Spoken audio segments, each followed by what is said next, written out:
In recent years, Yakshini Sadhana has been turned into whispers and vulgar jokes on podcasts, half-truths spoken without any real understanding. But the ancient texts never described Yakshini as a fantasy.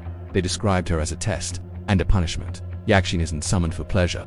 She is invoked by those who hunger for power, fame, influence, wealth, dominance over others. The forest is her domain, because cities are just too loud for the kind of absolute silence she requires. The ritual, the sadhana, begins alone. No phone, no mirror, no attachment to your former self. The practitioner sits in a forest clearing, chanting mantras night after night. Hunger weakens the body. Isolation weakens the ego. Slowly the mind becomes empty, and that emptiness is the invitation. Those who survive long enough report the same thing. On the final night, an unnatural confidence floods the body. Fear disappears, doubt dissolves, thoughts become sharp, efficient, ruthless, and that is when she arrives, not as a monster, but as a chilling clarity. Yakshini doesn't always appear as a woman. Sometimes she is only a presence behind the eyes. Sometimes she speaks without a sound. And sometimes she doesn't appear at all. Yet everything changes. People misunderstand the ancient phrase, the minds become one. This doesn't mean intimacy of the body. It means the occupation of the will. Your thoughts no longer rise naturally from within you. They are delivered at first. Life improves dramatically. Words come easily. People listen, captivated. Success follows with frightening speed. But slowly, something disappears. The ability to doubt, the ability to hesitate, the ability to choose.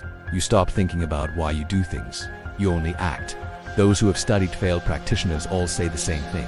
Yakshini does uncontrol your body directly. She replaces your decision-making process. Your consciousness doesn't scream for help. It simply fades away, like a dimming lamp.